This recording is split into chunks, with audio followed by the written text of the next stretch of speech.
Friday, August 8th, Isele reached the picturesque shores of Hawaii. Fearing the worst, many residents of Hawaii emptied supermarket shelves of water and canned goods. However, days before Isele's landfall, many state agencies and organizations began preparing for the possibility of a large relief and recovery effort, including the Hawaii Army and Air National Guard, along with the Hawaii Emergency Management Agency, formerly known as State Civil Defense.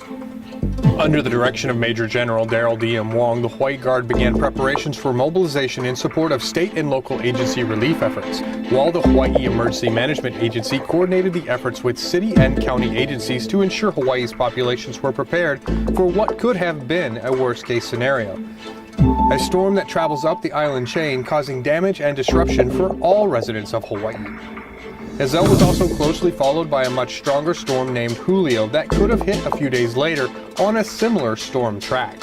Though often focused on training soldiers and airmen for their federal mission, the National Guard leadership routinely conducts alert and accountability exercises to ensure optimal response times should disaster strike Hawaii. The National Guard's pre-landfall efforts included manning a joint information center, handling a deluge of information requests from media from all over the world, to staging search and rescue teams from the SURF-P elements of the National Guard.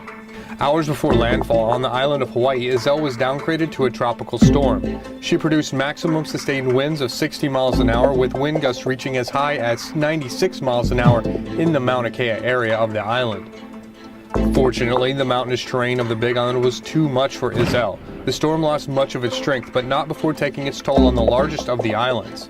The heavy winds and rain caused many albizia trees that can reach heights of up to 200 feet to fall to the ground, damaging homes, downing phone and power lines, and leaving roads blocked by debris. Luckily, Julio passed the state to the north, only bringing some heavy rains.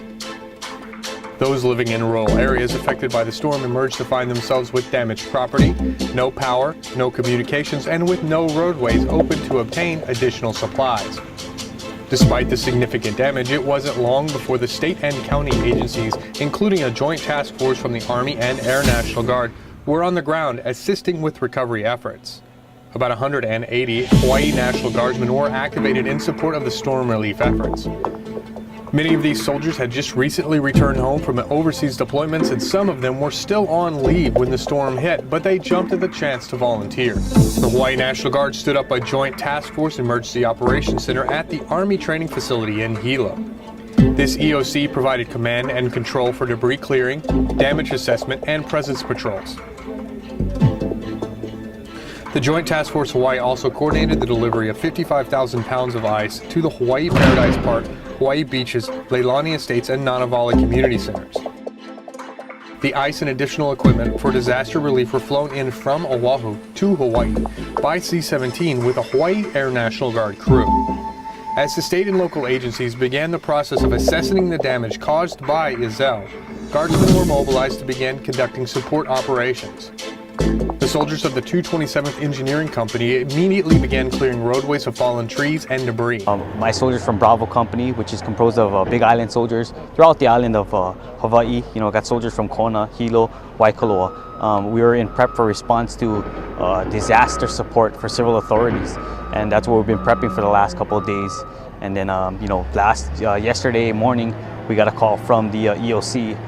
There was a request for action for debris cleanup. So we quickly responded and composed of 15 soldiers that made up 2 clearing teams and a lead, which is myself, to assist the Puna County and civil authorities with debris cleanup.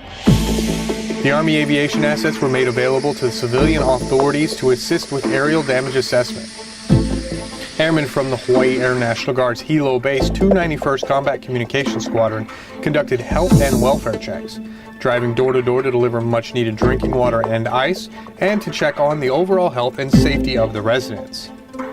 The Hawaii National Guard was also tasked to assist with the damage assessment for the Hawaii Emergency Management Agency. Team members were trained on collecting data using the Mobile Emergency Response Command Interface, or MERCI system.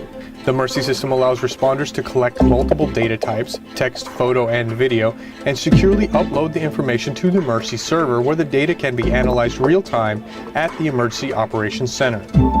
Due to the concerns of theft and looting, the soldiers of the 1st Battalion, 299th Cav conducted presence patrols. Guardsmen were not operating in a law enforcement capacity, but they were a force multiplier to civilian law enforcement agencies. In addition to deterring crime, the patrols assisted with the damage assessment. Guard soldiers also provided security at disaster assistance recovery centers set up by the Hawaii Emergency Management Agency. Overall, the efforts of the Hawaii Emergency Management Agency and the Hawaii National Guard ensured that the state was ready to respond to the first major storm to hit the islands in more than 2 decades.